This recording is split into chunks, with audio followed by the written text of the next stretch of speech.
Peck up next. Johnny's fifth in the event after yesterday in his Ford Escort. Up towards the second chicane. Johnny's overtaken behind Nick Olsen.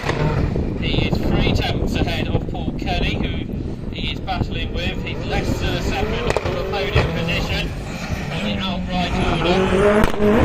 He is second in class.